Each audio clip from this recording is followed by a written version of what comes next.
On Thursday evening, School Superintendent Joshua Starr met with members of the Board of Representatives and the public for nearly 3 hours, during which he elaborated on his proposed budget for the 2011-2012 school year, and he received feedback from members of the community. As was expected, the superintendent's spending plan reflects many cuts to the current school budget.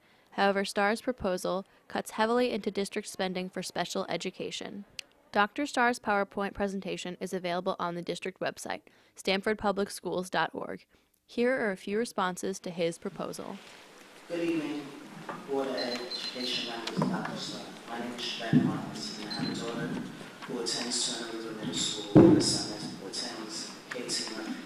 The reason why I'm here today is because my daughter came home one day telling me about how they were going to cut social workers. My experience with what the social workers offer Stanford is a perfect example of why the Board of Education needs to find someone else to save money. This is my story. I got a call one day from a lady I didn't know who stated she was a social worker. I'm thinking, oh Lord, what did my child do? So I said, okay. She proceeded to tell me about my daughter, how she comes to school every morning with a smile on her face saying good morning to everyone. She thought my daughter had a cheerful attitude, but on this one particular day, she noticed that my daughter wasn't her normal self. She pulled her aside and asked her if everything was all right. For whatever reason, my daughter told her how we lost everything. Although I wouldn't wish this on anyone, please imagine this. I came home from the hospital from having surgery, stopped to pick up the sitter to assist me to get my pain medication from the pharmacy, and on my way back, I saw my house was up on fire. The frying pan was left on. Thank God my children were not at home at the time. I thank God for protecting us. Soon I was overwhelmed with worry.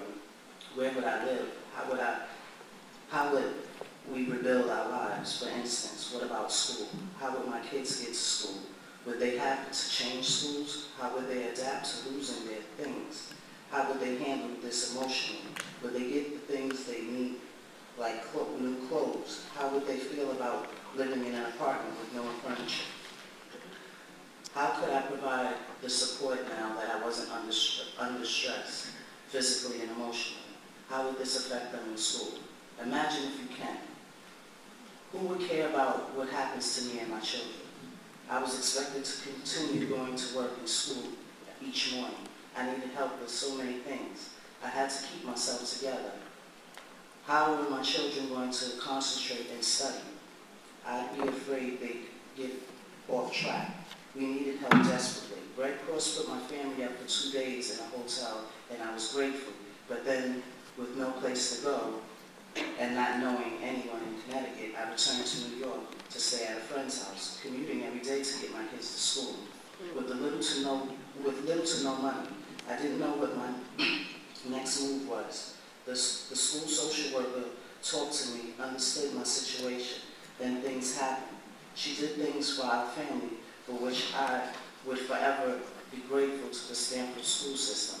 She coordinated all our efforts. I never imagined how quickly the school would work to make sure my children would be able to continue attending school without all the problems that could have thrown them off track. The social workers reached out to schools and communities. She helped us get furniture, beds, pots, pans, gift cards, new clothes for my kids, food, school supplies, and thanks to her, the Stanford school system was there to help us begin all over again. She spoke with, excuse me.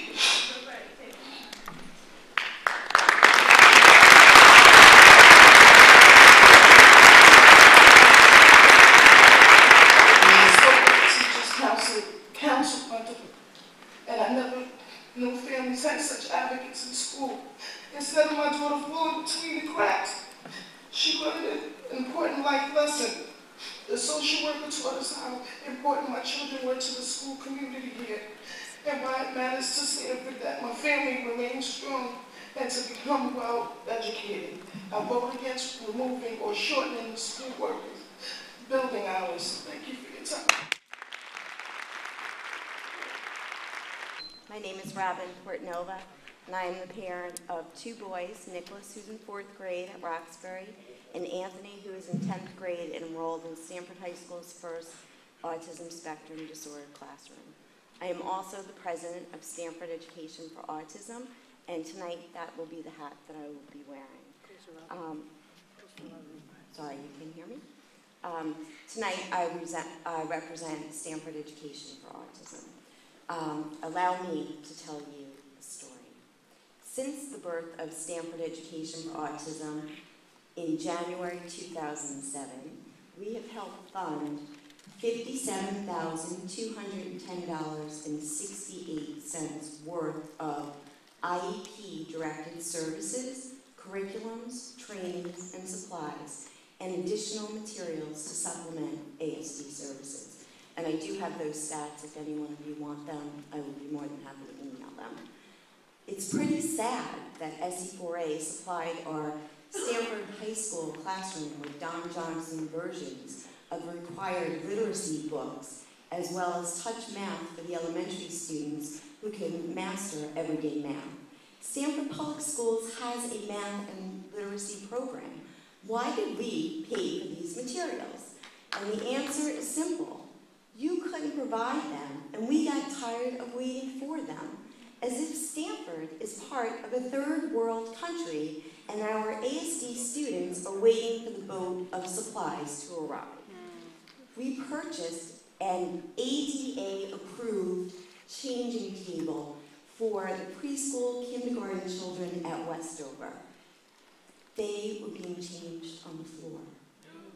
I guess that would have been a direct violation of some health code that should have been brought to the attention of Board of Health, but we elected to save you that cost and embarrassment, and SE4A bought that. Again, are we part of a third world country? If so, perhaps that's the DERG we should be compared to. I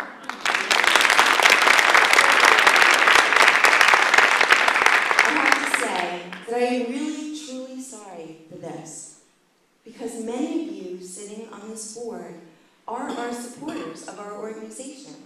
However, we too need to tighten our belts. We can no longer financially resolve your violations of IEP mandates. Stanford has trouble meeting the simplest of the demands. You know, at age 15 years old, we're supposed to have the start of the beginning of a transition coordinator. We have children who are 16 years old, and we don't even have a transition plan for them. We don't even have a plan for next year. We take our ASD kids in high school and go year by year. What's going on there? Everybody else has a plan. Where's ours? I really do believe that your budget will result in direct IEP violations, and Stanford Public School will be held accountable. You have already violated our children's civil rights by presenting a budget that is so disproportionate. What the heck is next? Please think twice about these cuts.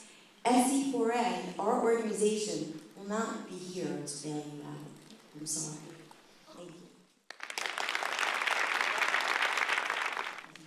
Hi, good evening. I am a mother, a parent of a child that has gone through the school system. And I think the school system is a good school system. It's a viable school system. I'm not going to blame all this on Dr. Starr, because he's just a person that presented a budget or presented a theory by which the board should either vote on, vote up, vote down, or whatever they're going to do. So I'm going to lay a lot of the charge on this board because he's just one man. I feel that how these budget cuts came about were they just took a title and said, okay, we're going to cut this one, and this one. They never went to the teachers.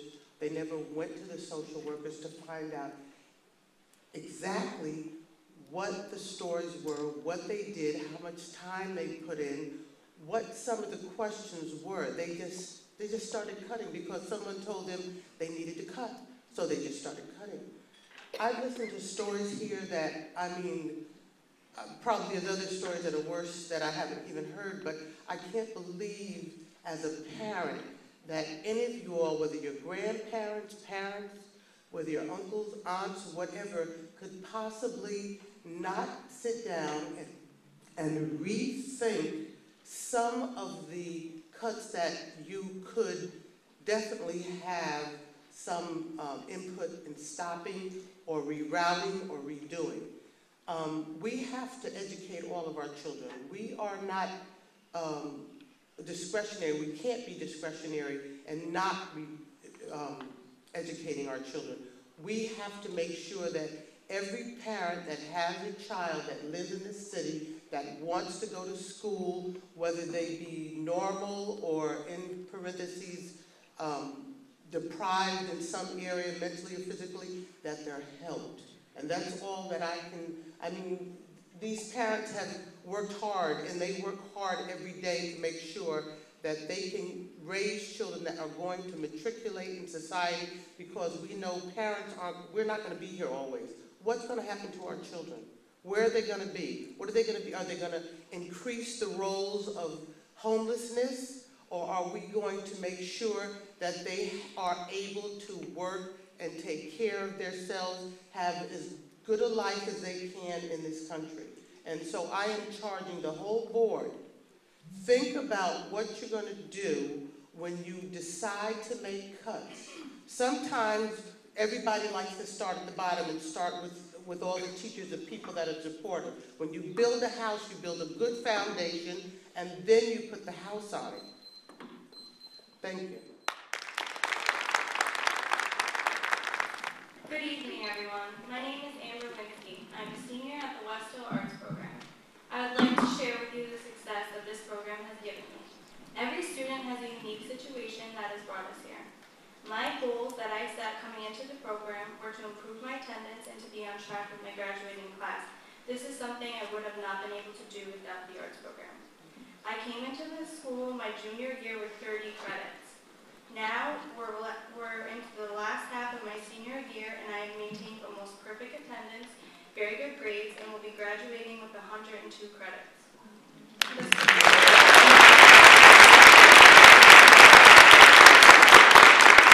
The support system at my school is incredible. My teachers and staff are extremely understanding and supporting of us. They have continuously encouraged me to follow my dream and pursue the medical field. I will be the first in my family to attend college in the fall. I strongly believe this program has helped many kids succeed and given them opportunities they may have not received in other schools. Even though I will not be returning next year, I urge you to keep this program. I worry for the kids who have similar issues as me. I also have a younger sister who attends the program, and I worry how her senior year will turn out without the support of the teachers and the school. Please take my story and others like it into consideration when making your decision. Thank you. Hi, my name is Jill Chuckus. I have 3 children currently in the Stanford schools. I have a 6th grader at Schofield, and then I have a 4th grader and a kindergartner at Springdale. I count myself lucky. My children would be more what you would be categorized as gifted. Of course, we don't have gifted programs for them, so I do a lot of outside enrichment with them. But I also have a background in social work. I worked for 10 years as a school social worker up in Milford. So I have dual perspectives. Cutting special ed teachers, first of all, will immediately trickle down on the services that my children currently receive, because the regular ed teachers will be spending countless more hours trying to remediate, trying to support all of the different students that are in the classroom. So despite the fact that my children don't receive special education services, I see losing special educators as directly impacting my child's education. And that frustrates and concerns me. As a former school social worker, I know the job that these men and women have, and it's a different job every single day. There is always a crisis. There's never a day that doesn't have one. And there's always multiple hats that have to be worn throughout the day. At one moment, you're helping a classroom teacher with a behavioral strategy. The next moment, you're called into the principal's office because a student's acting out. The next moment, you have a parent calling you crying because they don't know how to help their child. And the next moment, you have a child walking in crying because their parents are getting divorced. And that's in 1 hour. So the jobs that these folks are already doing is just, incredible. And to think that there'll be less of them with the types of problems that are facing our children these days is amazing to me. I can imagine there being less of them to do these jobs. I really urge you to look at these things. Our district is getting more and more needs, not less and less. Other people have spoken to the litigation that may begin to happen. IEPs will not be in compliance. There will be litigation happening. The federal standards won't be met. The state standards won't be met. It's hard enough to meet them with the staff we currently have. I can imagine having less. So I really urge you to look at those things and to reevaluate how to better serve our children. Where can we better serve our children so that our staff members aren't the ones that are being cut? We need them. Thank you. My name is Joshua Brown. I graduated from the arts program.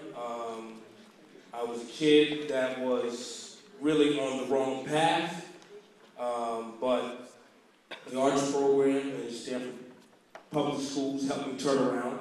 That's number one. Now, I work at RBS Citizens Bank as a flexible banker. I'm in school to get my bachelor's degree. I have a sister who went to the arts program. Now she's in Virginia State University on a 4-year scholarship. It's all paid for. The arts program is why I'm here today.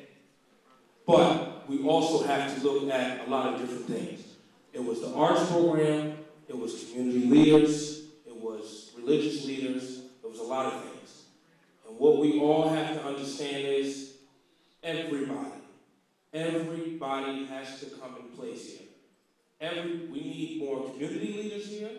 We need more religious leaders here. We need more parents here.